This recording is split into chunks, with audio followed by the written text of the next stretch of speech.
Hello, everybody. Welcome into the NBA Front Office Show. Happy Thursday. We're going to talk some NBA basketball. We'll talk some Olympic basketball as well. And then, Keith, I got to get a little bit cranky. We've got a little bit of scheduled nonsense for the end of the show today. Oh, Something that I meant to talk about the other day, and I didn't get to. Spoiler-free scheduled nonsense coming up at the end of the show. So be ready for that, everybody. Make sure you do subscribe. I don't even know what this is. So yeah, I'm excited. It's going to be a surprise. I think I'm pumped. Now this is, to the shock of the nation, I think you're going to agree with me on this one. I think you're going to agree with me on this nonsense. All right, let's get into the NBA news. We'll start there before we jump over to the Olympics. Jarrett Allen gets an extension done with the Cleveland Cavaliers, 3-year, $91 million extension. Keith, you and I, we talked about this a little bit yesterday while we were live during Team USA versus South Sudan, which we'll talk about that game in just a bit. But we were, I don't want to say annoyed, but the reporting was that it was a max extension, and that led to a lot of people jumping to the conclusion that this is a max contract. That's not the case here. The extension is the most the Cavs could have given him. This is not the proverbial max contract that we typically talk about for like the top tier stars in the NBA. That's not what happened here with Jarrett Allen. And that was a lot of the reaction that I saw across social media simply because of the wording of the reporting in this. Yeah, exactly. Yeah. And that's, it kind of is whatever, right? Like, I'm not going to stress about that too much. It kind of, that's how it goes. It's fine. And technically that reporting is completely accurate, right? Sure. He did get the max he could get. So that means for everybody wondering too, he's under contract for this year at $20 million. He's under contract for next year at $20 million. Why this is only 3 years is max his contract length, including years already under contract, is 5 total years. So they're adding 3 years.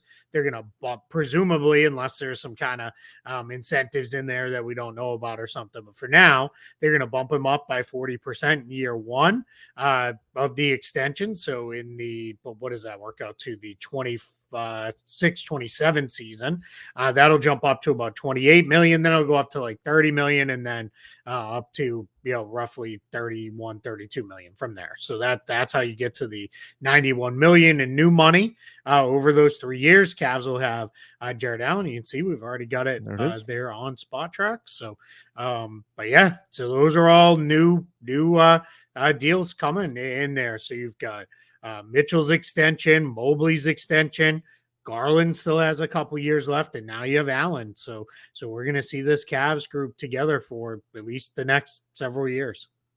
Yeah, I think my point is simply that you've got, this is not like he signed a max contract as a free agent. This is a different kind of max situation. That certainly would be more money. But and so it led to some shade being thrown at the Cavs saying, oh my God, what are they doing? They're giving Jarrett Allen a max contract. Well, it's not the same thing. This is a max extension, but exactly because we like to make things as confusing as possible in the NBA. What do you think about this? Committing to that core?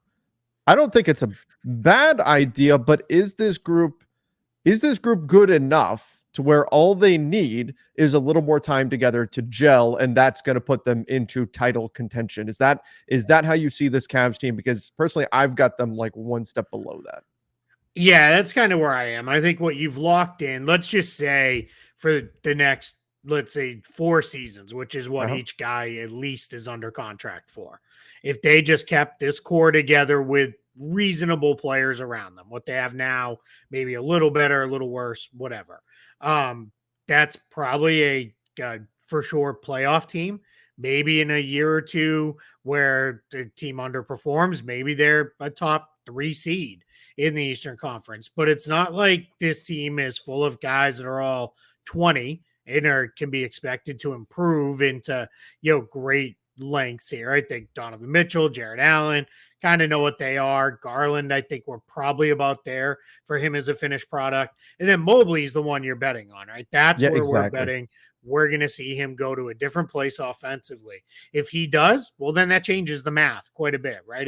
If we are talking in 2 years from now, Evan Mobley is a borderline All-NBA guy and he's clearly their best player, then that changes the ceiling for this team because he will lift them. somewhere. So I think it's interesting that they're committing to this group when we kind of only saw them together for, roughly a season and a half, I'm going to call it, because of all the injuries last year. But they were successful. They were a good team. They made it to the second round. Who knows what they would have done against Boston in the second round if healthy. I don't think they beat the Celtics, but maybe they can push them a little bit. But yeah, and there's been all this, doesn't work with Mobley and Allen. Well, now they're committed to it. Yeah. Within reason, right? Because you can always trade somebody, you can always move somebody in a deal if a year in they find it's not going to work. But they clearly believe in Kenny Atkinson getting the best out of these guys and making it work. So I'm not going to complain when a team does what they can to try to keep guys versus just saying, well, it didn't work, 1 year, so let's reset everything. That part always feels a little weird to me. Yeah, I think we live in kind of an all or nothing world. Players are either the GOAT or they're trash, right? And the same can be said of team building, roster construction in the NBA. You're either the clear-cut favorite to win the championship or you're worthless, right? That's the way some fans act these days, and you have to take a hardline stance on either side on however you feel on a team, which to me, that loses the truth of the situation pretty often. So when I look at this team, I think you've got you hang on to Jared Allen now. You're going to commit to this group for another year. You're banking on, as you said, Evan Mobley, him hitting another level. If that happens, you're good. You're also banking on the coaching change, making a difference. If that doesn't work, you're not far off. You can always explore the trade market. You can always make that leap to that next level. So when people say, oh, what are the Cavs doing? They're committing to these guys. Well, look at what happened with the big man market this year. Look what happened this past offseason with how much money bigs were starting to get.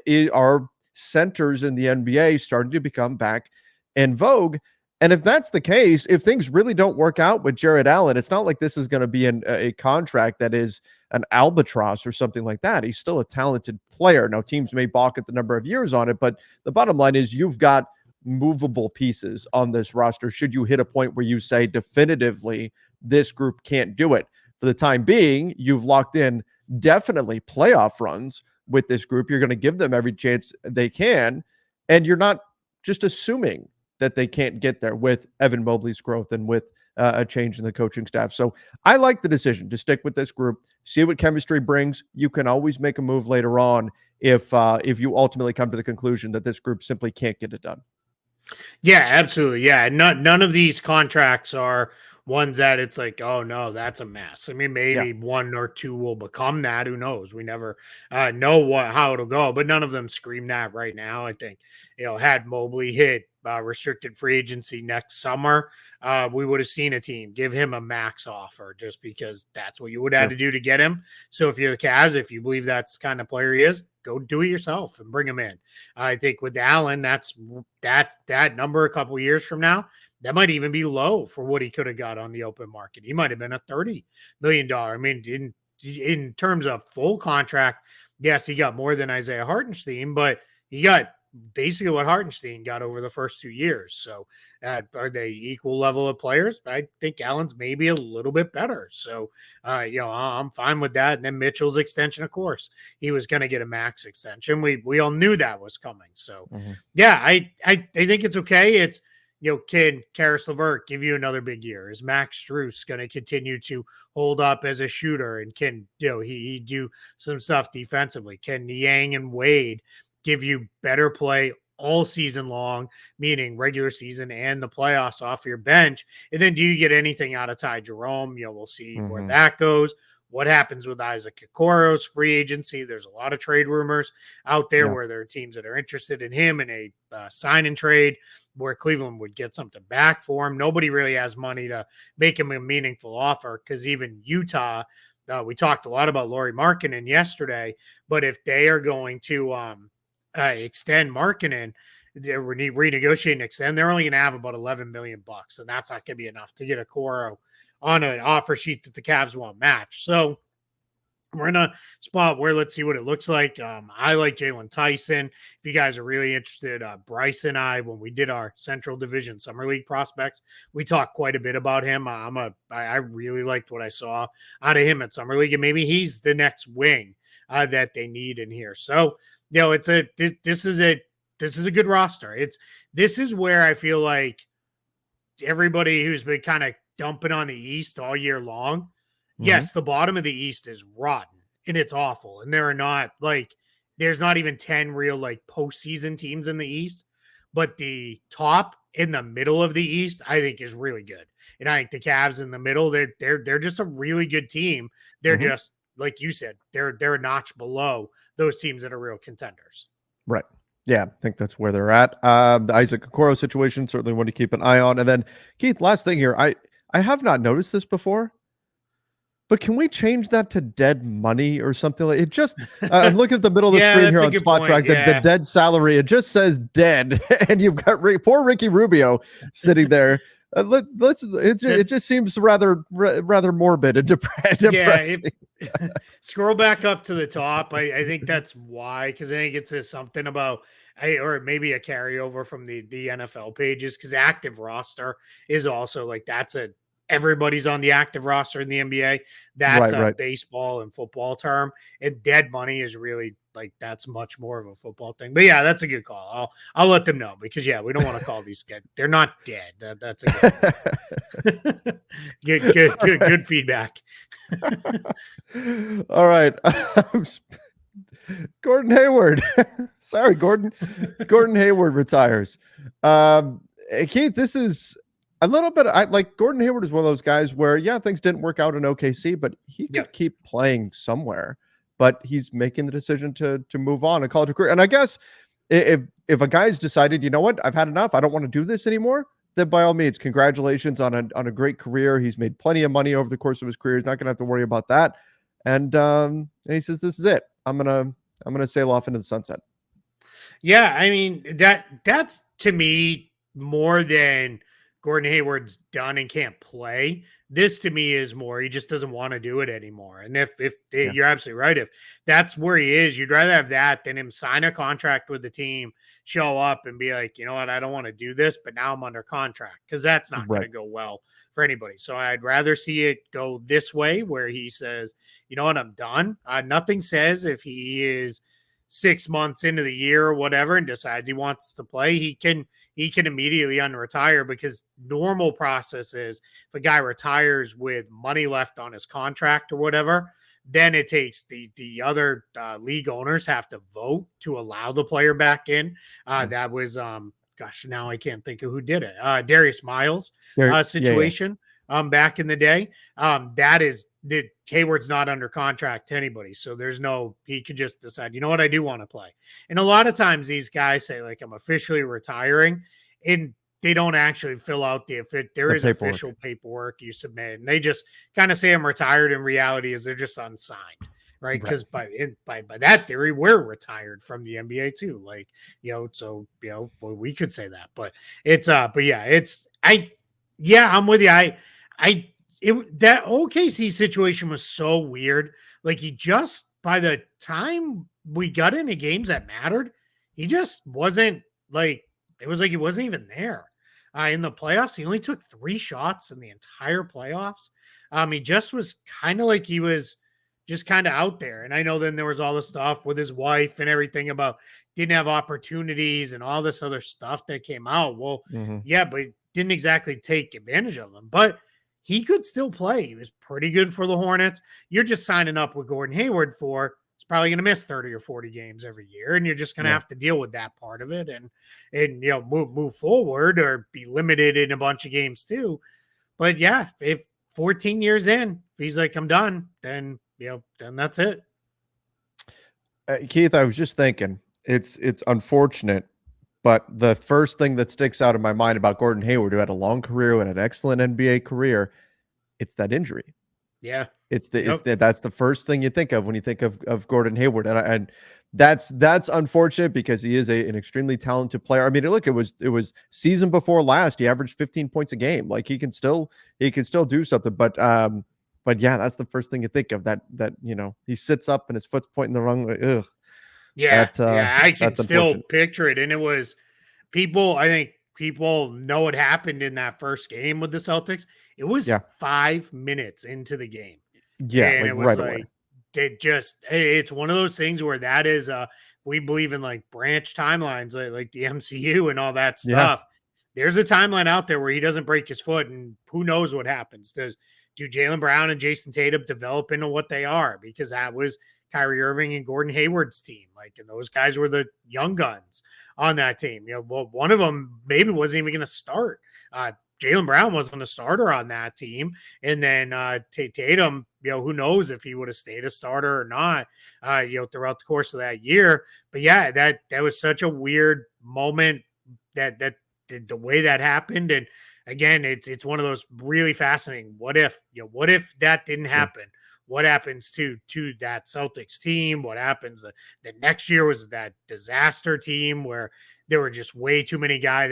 They were legitimately 11, 12 deep in guys that needed to play. You had guys like Rozier and Tatum and Brown who were kind of the guys the year before, because people forget in January that year, Kyrie went down and then missed the rest of the season. So they went through the playoffs with a bunch of kids and Al Horford, like kids too, like first, second, third year guys. So, who knows what would have become, but yeah, I'm with you. That's what I think of too, versus, man, this guy was a really, really great all around player before that happened. It just, it is what it is.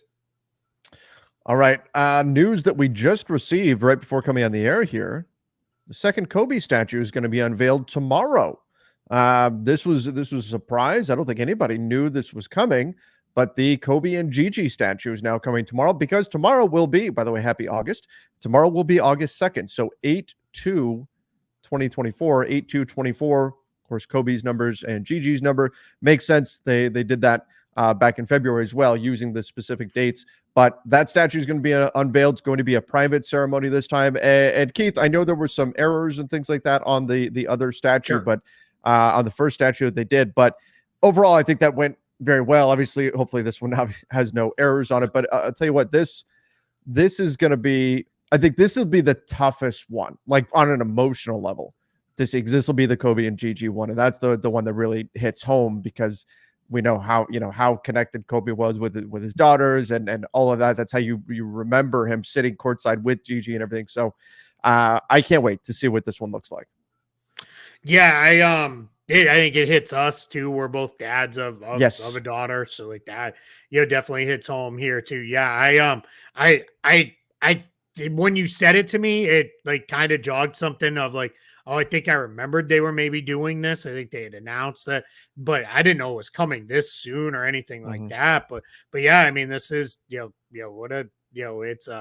it's there's no other way for me to put it other than it sucks that we have to have this. Like, I wish this didn't even exist, because that would mean they were still with us. But like, just an incredible legacy, meant so many to so many people. And it's just, that's it's just unfortunate we even have to have it. Like it's a bummer. And it's a reminder of, not that, people didn't show plenty of love to Kobe when he was here, but just, you never know, right? Always take right. If you have something to say to somebody, take the time to say it to them, because you don't know when you're gonna maybe not have the chance to down the line. So if you're watching this and you're thinking, I should call that friend or family member or whoever, do it. Like, it's not, there's no time like the present to do stuff like that. Absolutely. Well said.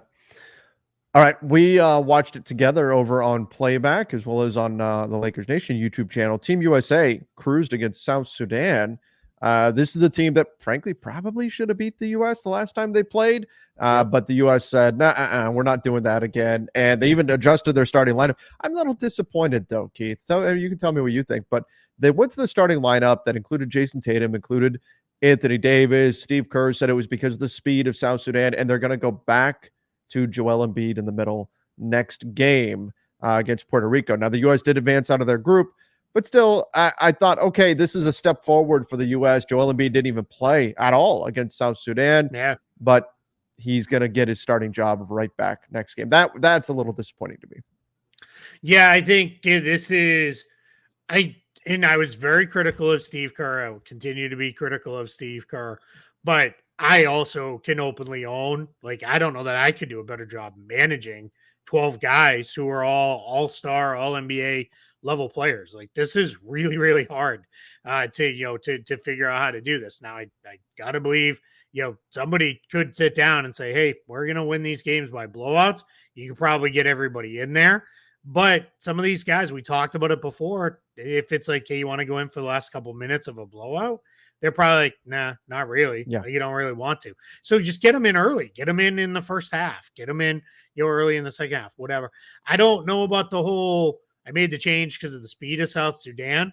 Puerto Rico is built around two small, speedy guards and Jose Alvarado and Tremont Waters. So I don't really know that I, fully that makes a lot of sense. I guess, Embiid's going to, my guess they'll go back to, they'll feed him early, play through him in the post. There's nobody on Puerto Rico has a chance of guarding him and doing anything because there's like two dudes in the world who have a chance of guarding him. Right. And a couple of them might be on Team USA with him as teammates. So, but yeah, it just feels a little odd to me. Now the question will be, who doesn't play in this game? Where is somebody else going to be the odd man out? Because he truly seems to feel like I can only play, 10 guys in these games. Because I don't know how much Halliburton would have played had, like you mentioned, Drew Holiday not gotten in foul trouble yesterday. Exactly. So, would Halliburton have even been a part of the rotation? But maybe Kerr's like, all right, I can see how I could kind of mix everybody in there. Somebody's always going to be the odd man out. I get it. That's why, the original dream team, they wanted to do a nod to college, but that's why like Christian Laettner was like, all right, you get the last 4 minutes of every one of these 40 and 50 point blowouts. That's when you get to play. But that, so that was very easy for them to do. Anthony Davis was that guy. His first Olympics several years ago, he was the college player on the team and got in at the end of games when they were blowouts. So maybe that's the answer moving forward. Maybe you always bring one college age player or rookie in or whatever. To be the de facto bench guy.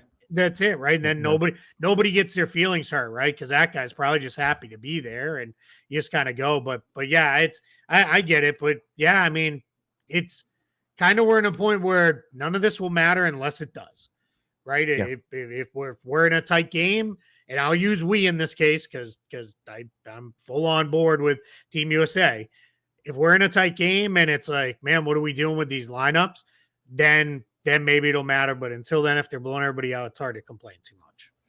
So one thing that I do have to complain about, and in general, I like the FIBA rules, but these unsportsmanlike fouls, we're starting to see those get into the spotlight. They are awful.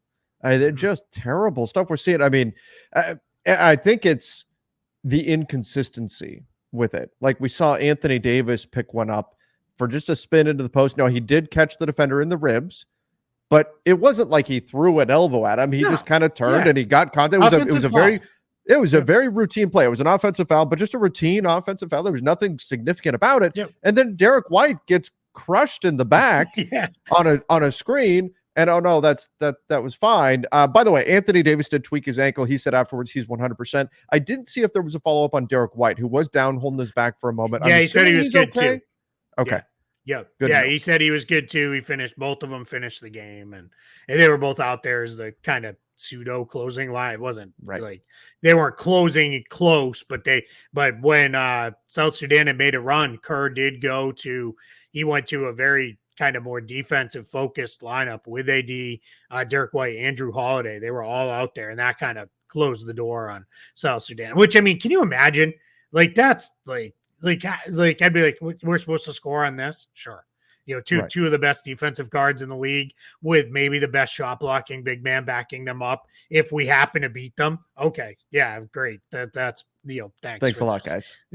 Like, it's crazy, but yeah, I'm with you. It's and then like we talked about during the game yesterday, Rui Hachimura getting thrown out of that game because of the two fouls. Now, the first one, 100% was a flagrant foul. I have no issue with that. He kind of wound up and got the guy pretty good. Second one, he was just wrapping up and giving a hard foul so Gobert wouldn't dunk it in a close game. But it was a second unsportsmanlike foul and got him ejected from the game. Like, I don't know. I get these rough and tumble Lakers out there just playing football. That's all it is. I guess, man. But I tell you, like, I've got people chiming in from Europe and stuff they're like, oh, you guys just don't know FIBA rules, blah, blah, blah, blah. Well, okay, look, if that's FIBA rules, then FIBA rules are stupid.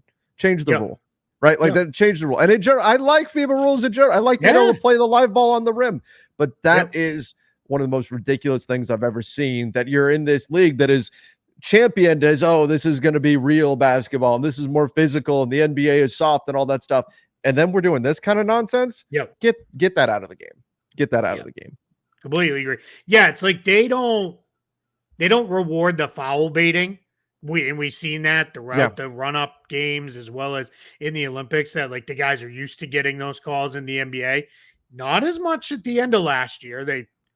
We talked about that a million times. They did. Yep. The NBA cut down on that, but yes, guys, still the star players do get to the line more, and they're still even with the NBA cutting down, they still get them. They don't give that, so that's where I think they're like, well, the NBA is soft. They give all these fouls, but then it's like, it's like, all right, there was a hard foul, but nothing really there. It just did. The AD one yesterday was completely mind-boggling. Because, all right, fine, you call him for an offensive foul. Like, that's fine. And it probably was. But put the ball in play and move on. Like, because then we get these reviews and it just wasn't good. But I'm with you. We could take some of the FIBA rules and move them forward. And then some of the other ones, like, just throw these ones in the garbage and start over. Absolutely. All right. Let's get to my end of the show scheduled nonsense here. Keith, this will be spoiler free, but I am once again going to talk about Wolverine and Deadpool. I did not complain about this before. But let me explain something that happened here when I went to go see this movie. So my wife and I we're on this vacation. We're on a cruise. We get off the ship and it's like 9 a.m. And we're like, damn, our flight's not till later in the evening, like 8 o'clock. We don't have the kiddo with us. Let's go see a movie that obviously we can't take her to. We're going to go see Deadpool and Wolverine. I was excited, right? We don't go to movies a lot. When we go to movies, we typically go to a kid's movie because we've got the 8-year-old with us and we go see, like Inside Out 2 or something like that. We're not going to movies like we used to back in the day. I'm sure that'll change eventually. But so we get to the theater. It's amazing theater in Fort Lauderdale. It really blew me away. Really, really impressive stuff. But we get to the theater. We go in, it's an 11:45 a.m. show. Again, we had nothing to do for the day. 11:45 a.m. show. We walk into the theater, it's 11:30. And I'm looking around, I'm going, are we in the wrong theater? There's no one in here. The theater is empty, completely empty. We get to 11:45. We're still the only ones in there. Oh, man. And we're sitting there, right? We're still the only ones in there. I'm like, going, what? What is happening? The movie should be starting. Like, we should be getting into previews and all that kind of stuff. They finally get the previews going. About 15 minutes later, people start walking in. And I'm like, what? Okay, I guess there are people that are going to be sitting in this movie. I figured it out. We were the dumb ones because the previews now go for over half an hour. Yeah. And now they mix commercials in between the previews. Keith, I'm the person that used to get excited for previews before movies. I went, oh, yes, I'm going to get all fired up. But they would take 10 minutes or so. You watch a few cool previews, and then boom, the movie starts. And here I am looking around this empty theater thinking, oh, my gosh, like, are we in the wrong room or something like that? No, we just haven't been to movies recently enough. Now everybody knows you don't show up at the time of the movie. You show up 15, 20 minutes later because they're going to show you 30 minutes of commercials and previews. It's gone crazy. And to me, that's taken some of the fun of the previews out of it. I'm going to sit through a half-hour previews before we can start the movie. Keith, that was my old man rant on the current movie experience. That is way too much. And don't splice commercials into previews to stretch them out for 30 minutes and then start the movie a half an hour late. All right, so I'm probably going to surprise you here. And I'm kind of excited because I get to feel like the young hip one. I don't mind the previews. The commercial part of it, the commercial part of it, that part's ridiculous. Like, that's like, and I don't know, like, so we generally go to an AMC theater because that's what's close to us. And like, I'm like, I don't need to see about your snack options before the previews. Then sometimes in a showing in the middle of it, and then sometimes at the end. Like, I just don't need to. I also, but maybe I'm very old. I don't understand why people go crazy when Nicole Kidman comes out and does her whole thing. I don't know if you go to AMC, but she comes this whole thing and she comes out and she talks about movies are perfect and powerful in a place like this. And then she's like, AMC Theaters, we make movies better. Like, because she's got her Australian accent like deep into it. That was terrible. So sorry for insulting the entire continent country of Australia. But Like, and then they run that, and like people go crazy when they run that part with her. Like people start cheering, like, yeah, Nicole Kidman, which I don't get. It's probably Really? some young people thing that I don't understand. But the previews themselves, I love going to the movies. There's like nothing more outside of like basketball, and other sports that I love. Like I love going. So I know like going in, like if it's the movie start time is 11:30, I know I'm getting a half hour of previews. That's also why like if like every once in a while we'll decide late to go to a movie. And like my wife will stress out, and I'm like, there's going to be a half hour of previews. And she's like, no, there isn't, because she goes to maybe one movie every year or two. Right. Like she just doesn't really like going to the movies. So I'm like, we're fine. And then like we get there and she's like, oh, you were right. Like, and I'm like, yeah, I know, because I go like every month to see something. But yeah, so that part I don't really mind. What does get me is when like, remember when there was like a new Marvel movie like every like 4 months, it felt like? Yeah. It's like, all right, I've seen the previews for these same 5 movies 20 times now, because like I've seen this one and I've seen this one. I don't really vary the genre of movies I go to. I kind of have what I like, so they're all kind of the same genre-ish of movies, so I'm seeing the same kind of previews on all of them. But yeah, it's pretty rare now that I see something I'm like, oh, that looks interesting, I want to go see that. I've already probably seen the trailer, at the at home online On the YouTube. But I don't know. They don't really bother me too much. I just kind of sit there, settle into my chair, get comfy, and go. Here, can I give you an old man gripe though? Yeah, please. They've made movie theater chairs way too comfortable, because there are times when like I'll settle into that thing, and if I'm not super into the movie, like I'm out like a light. Like I am gonna just zonk out and go to sleep. And that's like there's times when I'm like, yeah, they don't need to be this nice. Imagine complaining the chairs are too comfortable. I'm telling you, man, they made them too comfortable, made it too nice. I'm like, I don't need to sit in like a folding chair. They can be completely uncomfortable. It's like you made some of these a little too nice. We have one, we call it the fancy theater near us, where it's like everything's ridiculous, and every once in a while we go there and their chairs are like, it's like I should buy one for the house, like, and just use it like this nap in all the time. But yeah, that's my only gripe about it.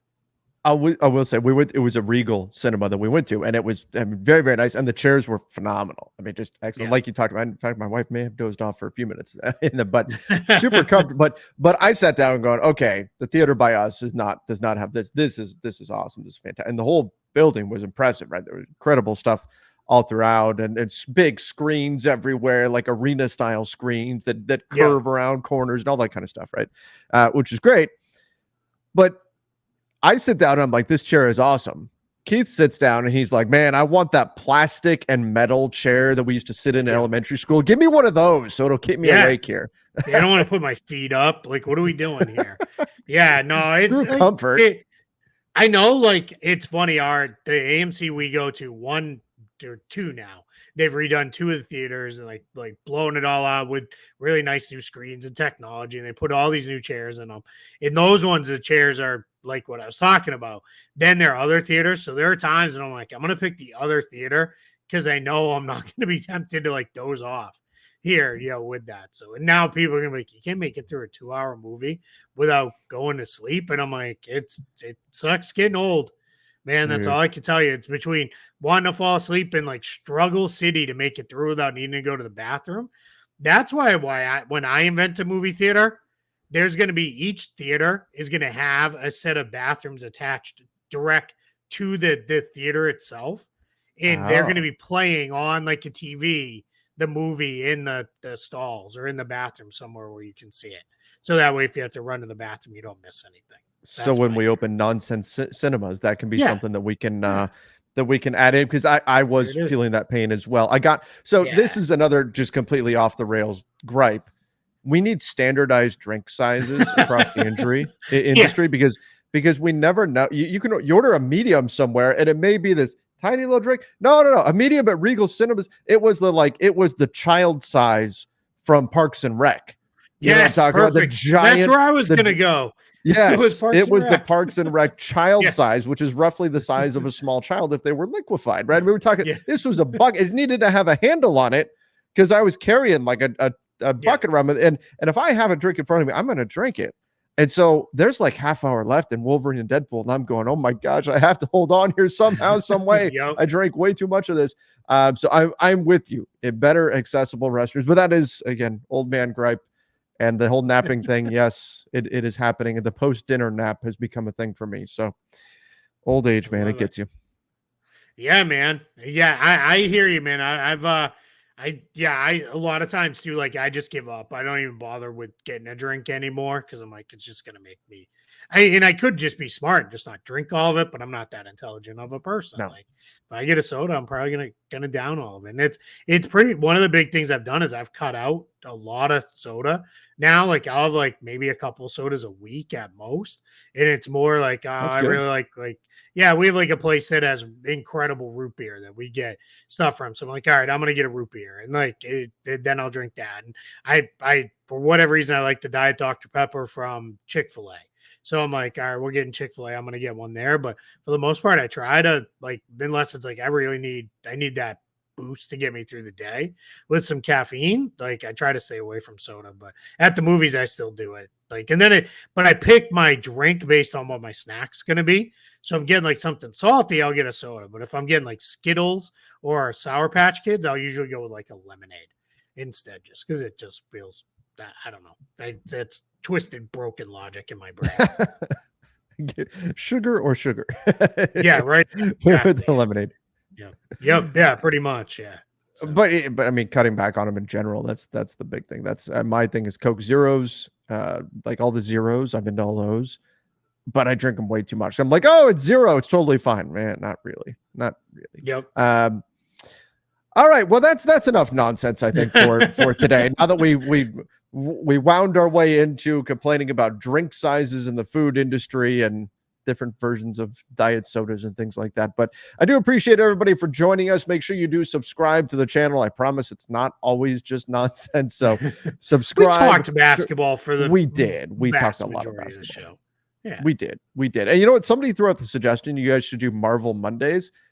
And I love alliteration, but usually we have news that's built up over the weekend, which makes it tough. Yep. But maybe we'll have to do a scheduled nonsense day or something like that. Yeah, maybe. Yeah, we'd have to see it. It gets hard. Like it sounds great now, right? When it's like we have like 4 topics today. Right. And then it's like it's the middle of November and there's like, all right, well, there's 27 things to talk about from yesterday. Like that's where we get a little bit tough, but yeah, it's I'm excited. You know what I'm about to go do right before we started. I just started reading on years ago I started subscribing to National Geographic to help out my nephew who was doing one of those magazine drives for school. Mm-hmm. So I was like, all right, I'll get National Geographic, and then I've never canceled it because God forbid I pick up the phone or go to the website to cancel it. So I paid for it for years. And then like 5 years ago, I was like, you know what? These come in, I'm going to read every issue cover to cover. So I'm going back, diving in. It's from a little while ago, diving back in. I've been reading about Magellan. Like, okay. Thought the history teacher and you would appreciate that. Very cool. So spend a little time on a little bit of history. Good old Ferdinand there. All right, Ferdinand Magellan, cool. And there's controversy if he was really the first guy to make it all the way around the world or not. So I haven't gotten into it. I'll give everybody an update later if they're interested. Once I get a little bit deeper in, someone can ask about if they care tomorrow on Front Office Friday, and by then. But I haven't gotten into that part of it yet. All right. Well, cool. You can give us an update on that and where it currently stands, this, controversial topic. Yeah. All right, everybody. I do appreciate you for joining us. Subscribe to the channel. Till next time. See ya and stay safe.